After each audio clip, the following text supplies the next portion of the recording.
Hello and welcome back. Today we're going to be covering the muscular system.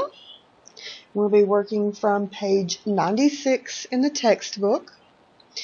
We'll be covering again chapter 3 and chapter 5 sections of the muscular system.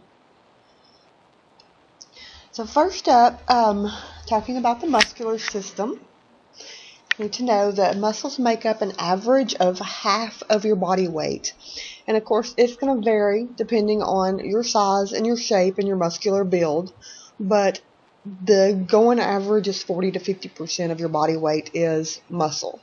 So there's a lot of muscle that we've got to deal with and a lot of muscle we've got to learn about before we ever begin working on our clients. So this is just the first section of the muscular system that you're going to work with when we do APP 103, kinesiology, or advanced anatomy, focusing on the muscular system. We will be getting into really great details on each individual muscle at that point. But for this section here that we're going to be talking about today and learning about right now, we're going to be learning the background of the muscular system, how it works, and then we're going to start learning a little bit and start being able to label and recognize the muscles a little in this section. And then again, like I said, later on when we do the kinesiology portion, we actually get into the finer details of each individual muscle. Muscle tissue, like nervous tissue, does not reproduce as rapidly and regularly as the other body tissues. Muscle cells can get larger and smaller, and they can even die. But muscle tissue is not constantly replaced. Because muscle cells have an elongated shape, they're often referred to as muscle fibers. And then that takes us into the types of muscle tissue. So classified by structure, function, and location, there's 3 types. There's cardiac, smooth, and skeletal. All of these muscle tissue types share the same features such as contractibility, excitability, extensibility, and elasticity. So if you look in your book, we break those down. Contractibility is simply the elongated muscle fibers contract better than a square or round cell, thus creating tension. For excitability, it states the fibers are capable of a forceful response to a nervous impulse. So when the nervous system sends that impulse out, the muscle gets excited and responds. Extensibility states that muscles can be stretched beyond their normal resting length. And then elasticity states after being stretched or contracted, the muscles can return to their original length. So you want the extensibility, you want them to be able to lengthen out, but you also need that elasticity to have those muscles come back to their normal resting length.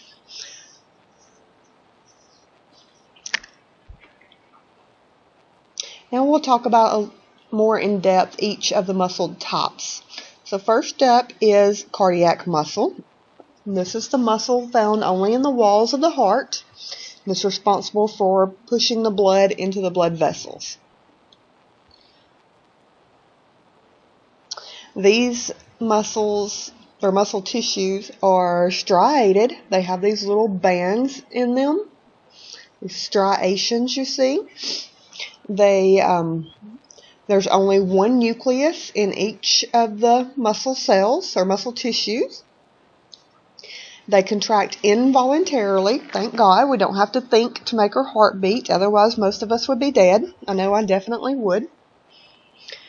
They have these intercalculated discs which allow electrical conduction. These little discs here. So you've got your striations. You've got your intercalculated disc. These are your nuclei, and there's just one in each section. And you notice the cardiac muscle tissue kind of forms branches. And Again, like we said, the cardiac muscle is going to be responsible for pumping the blood out of your heart out to the rest of your body.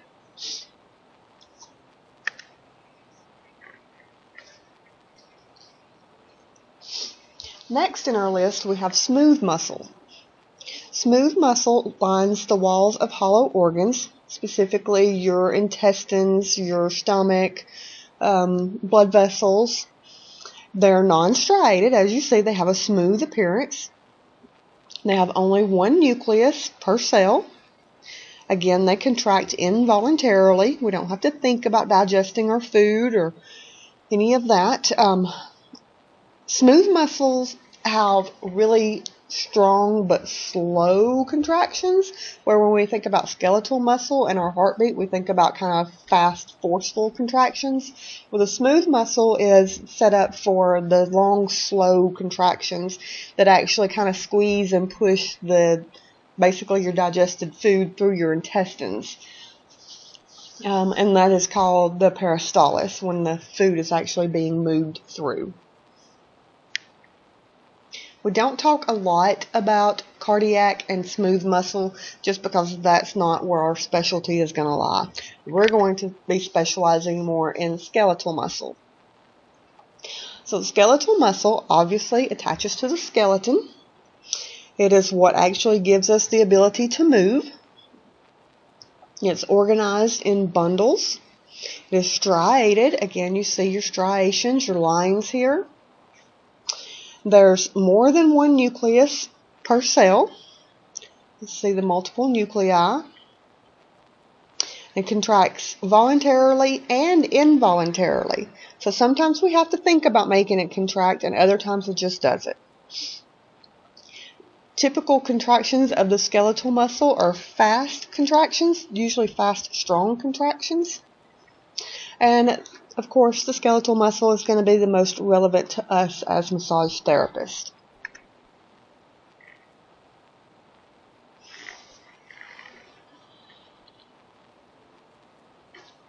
The structures of the skeletal muscle. It's on the bottom of page 97. It says the structural aspect of skeletal muscle can be studied from the microscope, cellular level, as well as an overall view of the whole muscle. The basic muscle cell or muscle fiber is made up of several different components that influence the overall look of a whole muscle. We'll skip over a couple of pages. On page 100, this is going into talking about the microscopic levels of the muscle. Now, I say we skip over these pages, but actually page 98 through 100 is very important. You do have to know each one of those. You will have to label these diagrams. You'll label the human body. You'll label each of these muscles. So make sure you study that and study that and study that, because you will be required to label it. Okay, so back to our microscopic structures of the skeletal muscle cell. The microscopic anatomy and physiology of skeletal muscle illustrates how they can create movement. It's important for us as massage therapists to have an understanding of how movement occurs so that we can better help our clients and we can know what is going on with our clients' bodies. Muscle cells consist of a bundle of myofibrils called fibrils encased in a plasma membrane called the sarcolemma. The myofibrils are made of thick myofilaments called actin and myosin.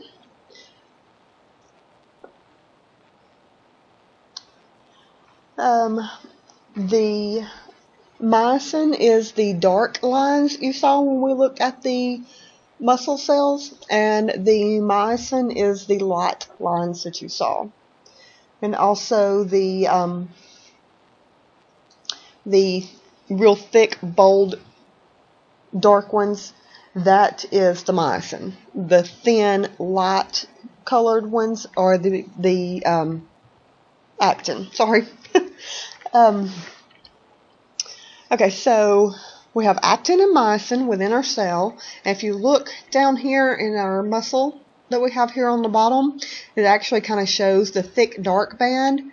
That is your myosin. And then the light band in the middle, that is your actin. Okay, so next thing it talks about is myofibrils. We kind of talked about that a little bit just a second ago when we read the section from our book. That is what the muscle cells consist of. They consist of these bundles of the myofibrils.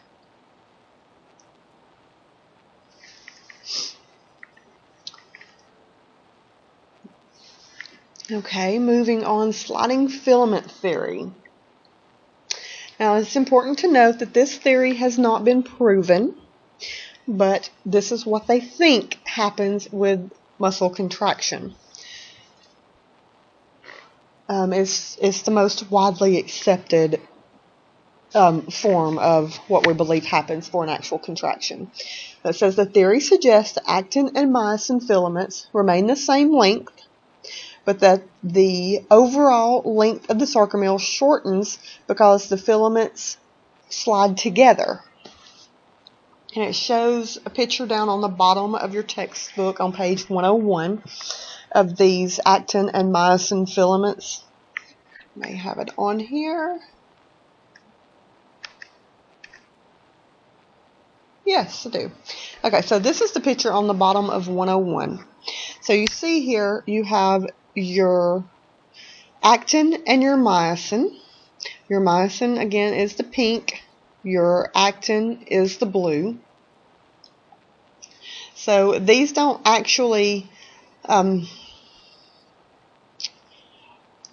don't actually shorten.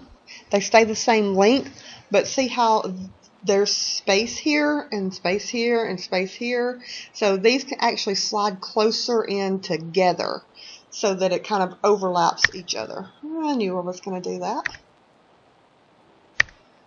Okay, back to it. Okay, so a couple of things have to happen for this to occur. I'll go back to our slide. Okay, so in order for this to occur, there's a couple of things that have to happen. First up, calcium molecules have to uncover the sites on the actin so that the myosin can attach. So as we saw on the, let's just go back to this one. Sorry guys. Hopefully I'm not making anyone too dizzy. Okay, so you've got these little spots here on the actin. You see these little spaces? Calcium molecules has to attach to the actin to allow it to kind of change, rotate and change shape, or to move those little troponin and tropomyosin spots out of the way so that then the myosin tail can reach over and grab a hold of the actin. And it reminds me kind of a tug of war game. So like it kind of reaches up, the calcium comes in, attaches, it shifts things around a little bit so the myosin can then attach to the actin. So the myosin, this little head on your myosin, reaches up and grabs a hold of one of these little spots on your actin, and it kind of pulls it together, and then it kind of lets go and flops back and pulls again. So I think about it in the form of tug of war, how when you're pulling the rope and you have to let go and grab further down the rope, and you let go and you grab further down, and the process keeps going on. Hopefully you're not moving or doing anything other than just you're pulling that closer to you.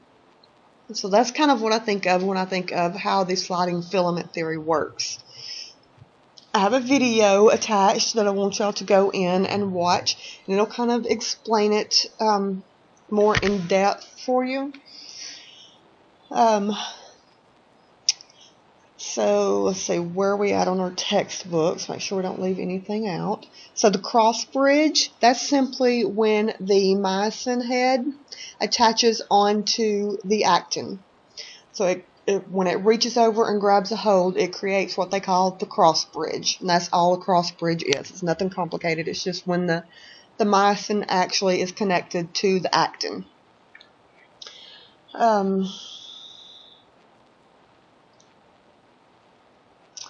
Let's see. Okay, let's go back now to our slide. So it's talking up next about the muscular control mechanism. Before we go into that, I want you to pause here and go ahead and watch the YouTube video and then come back.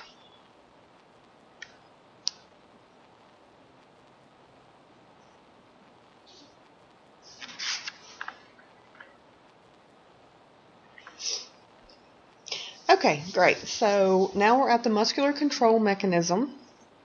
This is on page 101, still in our textbook.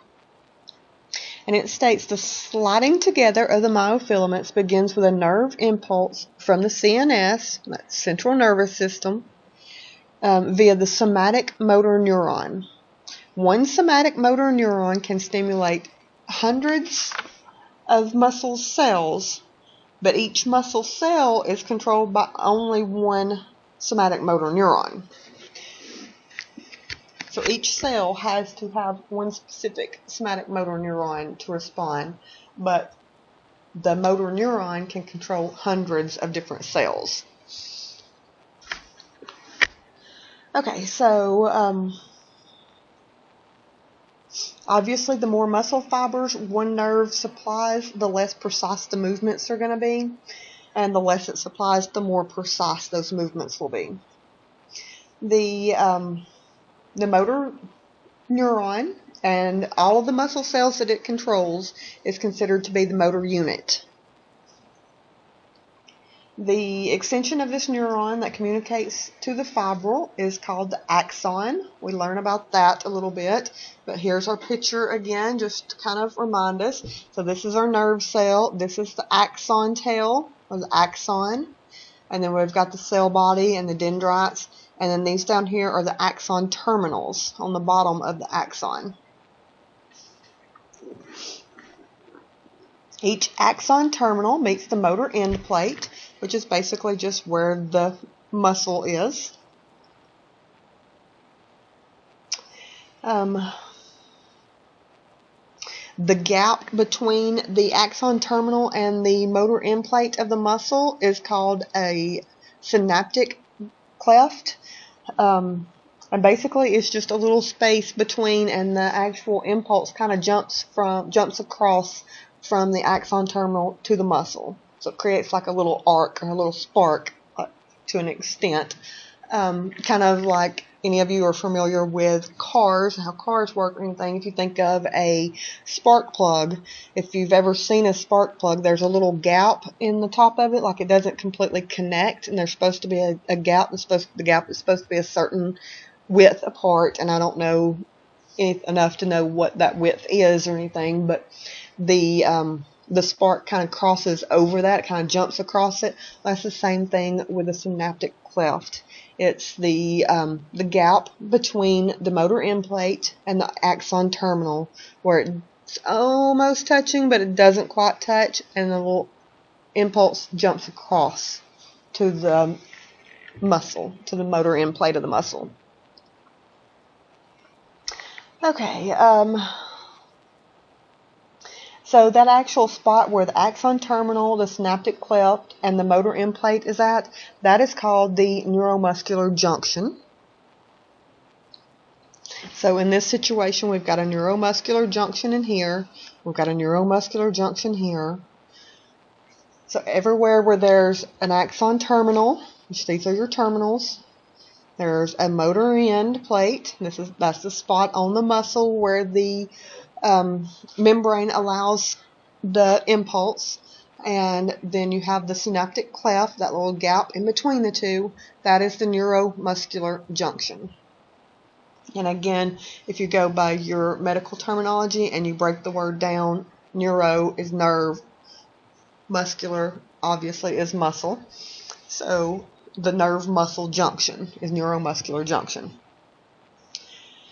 Okay, so at this spot, at the neuromuscular junction, the axon terminal is going to release a chemical neurotransmitter called acetylcholine. This transmitter is received by the motor end plate of the muscle and triggers a muscle contraction.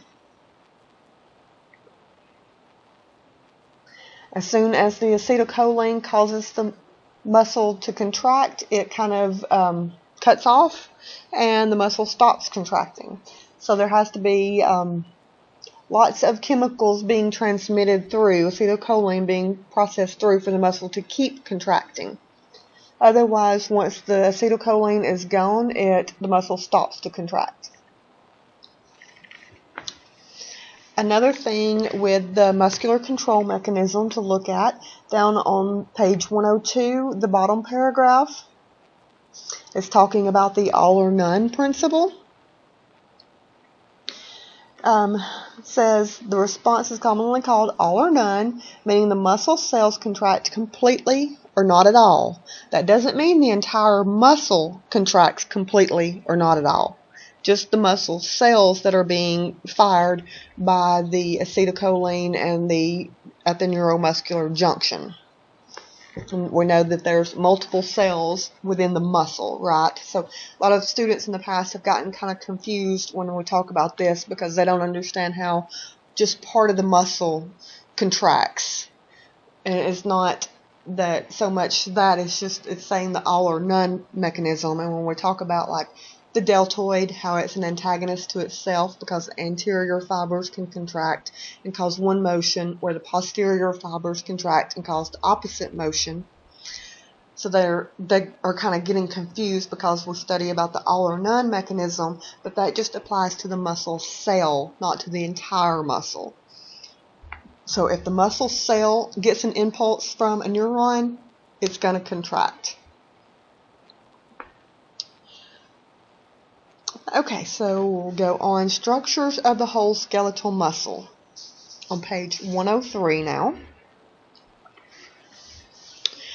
Okay, so the structures of the skeletal muscle, they're made up of bundles of muscle cells held together with connective tissue. This connective tissue covering the muscle is the endomysium. This is actually sorry guys, I need to get my stuff together. Okay, this is actually a better picture of the neuromuscular junction. I forgot I had went back and added this one in. But you see the acetylcholine, and it's jumping across. This is your synaptic cleft. So this is your axon terminal. This is your motor end plate of the muscle fiber, or the muscle cell. And the acetylcholine kind of jumps across the motor end plate. That is your impulse.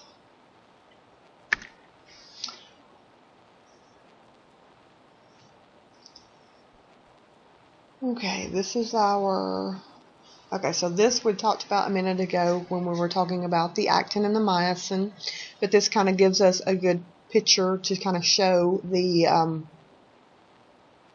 sarcolemma, the plasma membrane, and then wrapped around each individual one. I'll break it down here for us. We have the muscle cell or muscle fiber is, that would be down here, the muscle fibers. These are the individual muscle fibers. They are wrapped in the endomysium. And then you see how we have a group of these. They're bundled together with some blood vessels. They are bundled together to create what they call a fossicle. The fossicles are wrapped in a substance called perimysium. Then we have groups of these fossicles, and we said a fossicle is a group of muscle fibers or a group of muscle cells wrapped together. So I have groups of fossicles now wrapped together. So each of these individual ones in here are muscle fibers or muscle cells, and then each of this section is a fossicle. Here's a fossicle, here's a fossicle, here's a fossicle. You get the idea. So we've got muscle cells wrapped in endomysium, then bundled with other muscle cells and a blood supply wrapped in perimysium, and then groups of fossicles that are wrapped in the perimysium are then wrapped in wrapped together, bundled together with their blood supplies, and actually there should be a nerve in here somewhere. So they have to have the nerve to control the impulse and stuff. Those are wrapped together with, here we go. Okay, they're grouped together with blood vessels, nerves, and muscle spindles, creating the actual muscle. So we've got the muscle fiber, then we've got groups of fibers wrapped together that creates a fossicle. Groups of fossicles wrapped together creates the actual muscle. And again, they have to have the blood vessels and the nerves in with that. Then the overall muscle is wrapped in epimysium. And epimysium is also sometimes referred to as deep fascia.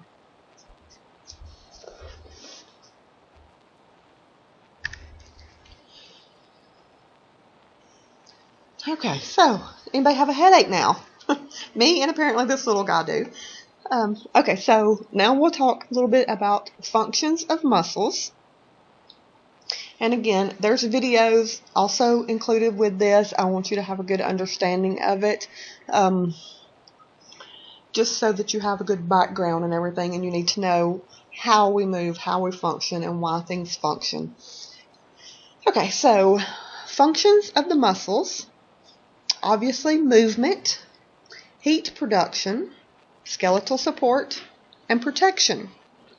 So we'll go in and break each of those down a little bit. Movement, obviously, is the primary function of the muscles. They form by connecting to the skeleton. So where they actually connect at on the skeleton is called origin and insertion. And you'll also see it referred to as attachment sites. The origin of a muscle is the attachment on the bone or connective tissue structure that is more stationary during the movement. And then the insertion is the attachment site where it is more movable. We go really in depth into that when we get into kinesiology, but you do need to know those terms, origin and insertion.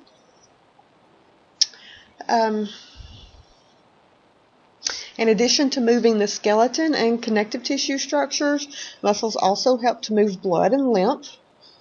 Muscles become shorter and wider when they contract, creating kind of like a pumping mechanism. And this helps to constrict and pump the blood and lymph vessels by squeezing the fluids out.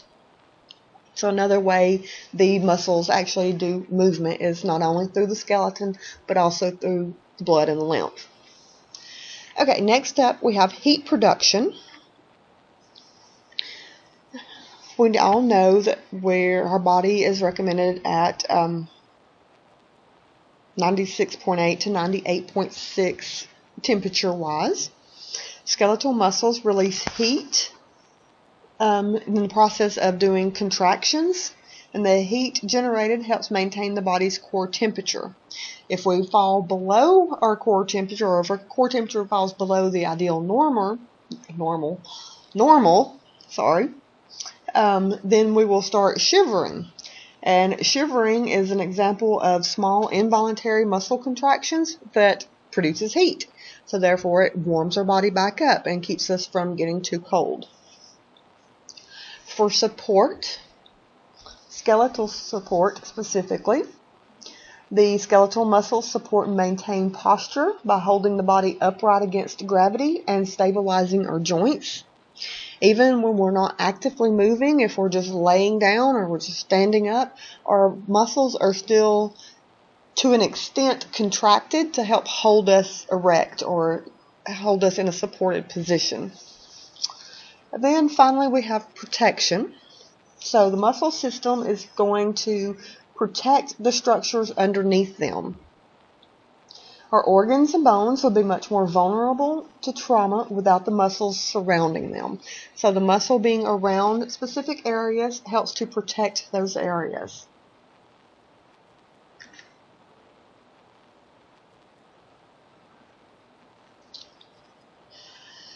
Okay, effects of massage on the muscular system. Skeletal muscles are obviously the primary focus of massage. Massage is going to increase nutrition and development of the muscles. It's moving the nutrients around. It's getting more nutrients to the muscles. therefore helping develop them, helping them keep them functioning properly.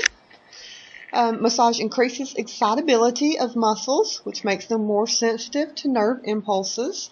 And we say we have to have that nerve impulse for the contraction to occur. And if the muscle's not excitable and doesn't acknowledge that nerve impulse, then there's no contraction, and we're in a vegetative state in a sense. We have to have that. We have to keep our muscles to where they do have that excitability proportion so that they can receive those nerve impulses, or at least receive them like they need to receive them. Massage also minimizes fatigue and maximizes the healing process, and massage also produces heat. Manipulation of the muscles deform the fascia, which creates the heat, similar to how bending a paperclip back and forth heats up the area that's being bent. And because the fascia and muscles are intertwined, softened fascia can also restore muscular movement. So it's very important. We work a lot with muscles and the fascia system. That is our primary structures. And of course, nervous system is linked in there too. Okay, so a couple of videos for you to go in and watch before we move on to the pathology portion of this. So I'll pause here and let you go watch the videos, and then you can come back and we will complete up with the pathology.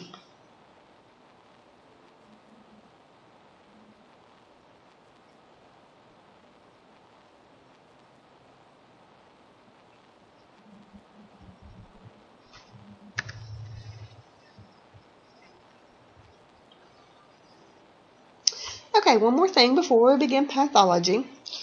As you've already done with the other systems, and you will continue to do throughout APP 101 and 102, I want you to go in and do your short presentation or visual aid, including the major components of the muscular system, the functions of the muscular system, the effects of massage, and you can email a copy of it to me when you're finished with this section.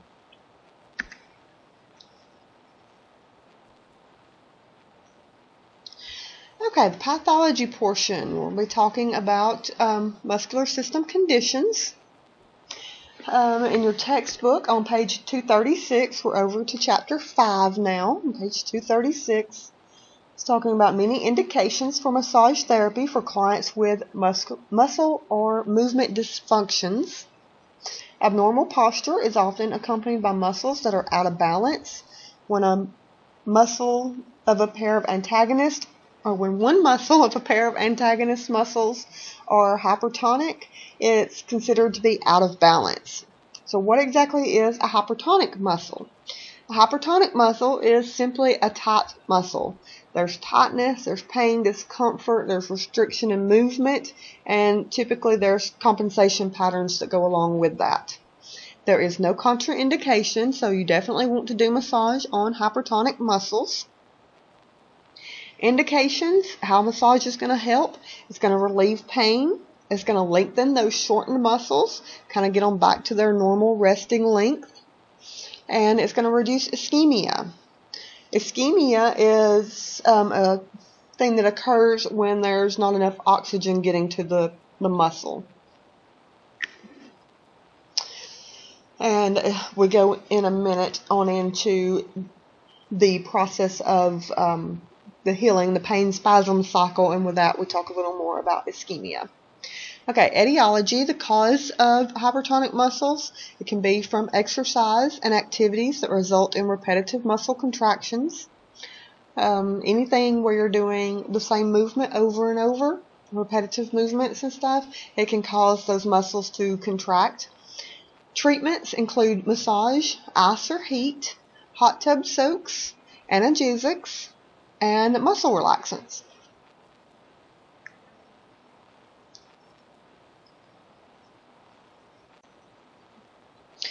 Okay, so we have an interconnected pattern called a pain spasm cycle. In this pattern, you start out and you get something like you've overworked or overdid it at the gym or something, so you get pain causing you to tense up, or it can be stress from a stressful job, stressful day at school, stressing out over the muscular system causes you to tense up. That muscle tension leads to a decrease in circulation. The decrease in circulation is where the ischemia comes in. And then the ischemia, or the decrease in circulation, causes pain. Pain causes more tension. More tension leads to even more ischemia, or even less circulation, which leads to more pain. And it just keeps going and going and going in a vicious cycle. So us as massage therapists, our job is to come in here when we have pain or muscle tension, or even at decreased circulation or ischemia, is to come in and interrupt this cycle. So we kind of come in, we do massage, we reduce the pain and the muscle tension, and we increase the circulation to the tissues, and we kind of break this chain of events so they don't get caught up in the pain spasm cycle.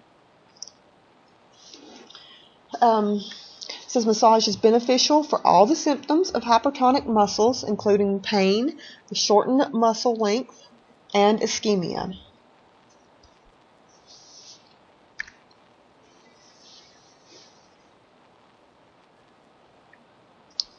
Okay, so another topic to talk about with muscular system conditions is muscle spasms, muscle cramps. It says muscle spasms and cramps occur when skeletal muscle contracts involuntarily and does not relax immediately. Remember how when we talked about the excitability or extensibility and elasticity, it needs to be able to extend, but it needs to be able to relax back to its normal length, or it needs to be able to contract and be able to relax back to its normal length. When that doesn't happen, or when it involuntarily does that and it doesn't relax back, that is a muscle spasm or muscle cramp. Spasms are low-grade, long-lasting muscle contractions that result in decreased movement at the joint and can last for weeks. A cramp is a spasm that is accompanied by a visibly shortened muscle fibers and intense pain. So like that initial cramp up that you have, that is your cramp, obviously, the name. But then like it can actually be in a muscle spasm for weeks before or weeks even after the actual cramp process has occurred. Spasms and cramps are caused by ischemia, that decrease in circulation or decrease in oxygen we talked about, by muscle splinting after an injury, and that's when you kind of like protect that area. The muscles around the injured muscle kind of goes in and protects and almost creates a brace like for that area. And also when there's low levels of calcium or magnesium in the blood, and also potassium. In your bold in red, it says massage to the muscle bellies is contraindicated in the acute stage of spasm to prevent further injury. However, it is acceptable to manipulate tendons of that muscle and the antagonist muscles to reflexively relax the affected muscle. So when someone has a muscle cramp or a muscle spasm on your table, you do not want to go into the belly of the muscle. You want to work the tendon, so you work the attachment sites, that origin and insertion. Reflexive massage techniques are covered later on. We'll get to that when we get into, I believe it's chapter 10 maybe. I'm not certain on that, but we'll get into that later on. Okay. So manifestations of a muscle spasm or a muscle cramp is an involuntary muscle contraction and no immediate relaxation. It includes tightness and pain. Contraindications locally during the acute stage or splinting or protective guarding. So if there's the splinting going on or that protective guarding, or if it's just happened, you do not massage the muscle belly. Again, you can do the tendons, you can do the opposite muscle, the antagonist muscle, but you do not work that muscle belly. Indications, massage is going to go in there and decrease the pain and the hypertonicity, which thereby is going to increase circulation during the subacute and chronic stages. The cause is ischemia, muscle splinting after an injury, and low levels of electrolytes, calcium, potassium, magnesium, so forth. Treatments include splinting, massage, ice or heat, analgesics, muscle relaxants, and nutritional supplements.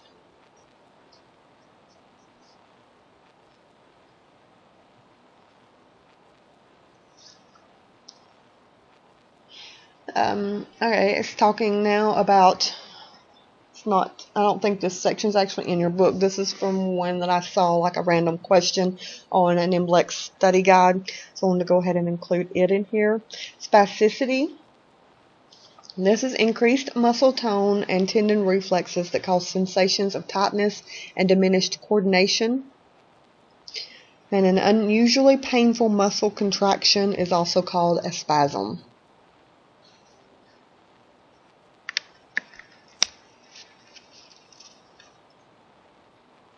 Okay, now we have trigger points.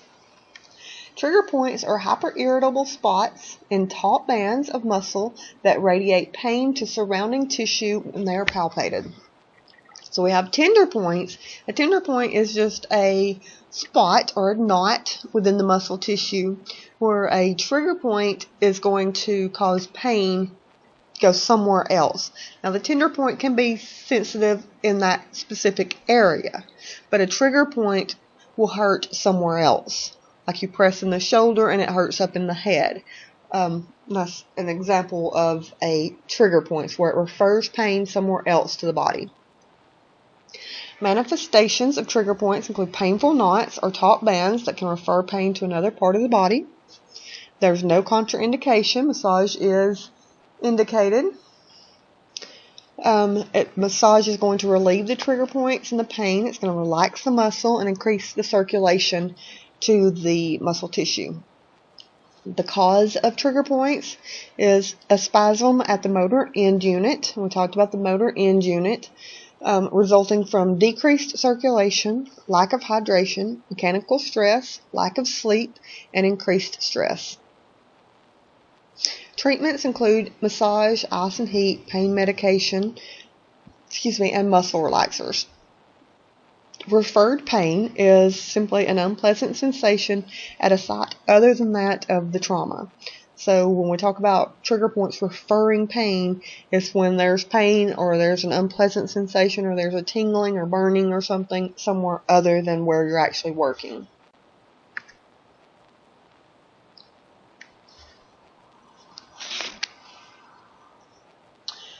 Okay, fibromyalgia.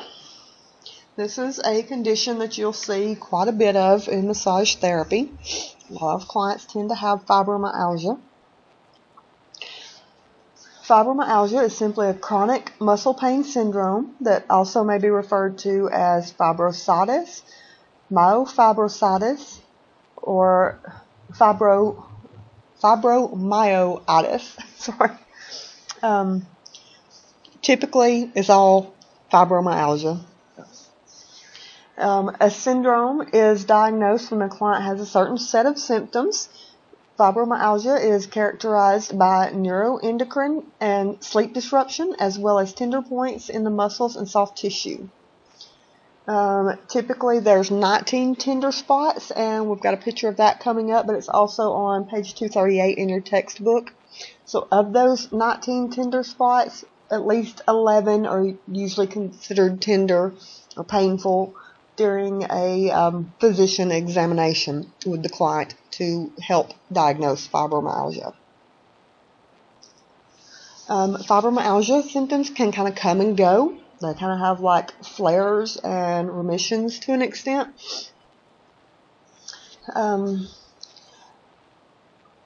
Typically, in my experience with dealing with people that have fibromyalgia, they tend to want really deep massage. But with that, you have to be really cautious because they're usually on muscle relaxers and pain medicines and antidepressants and all this other stuff that can be contraindications for deep tissue work. But massage is indicated for fibromyalgia, and it's going to help reduce their pain and improve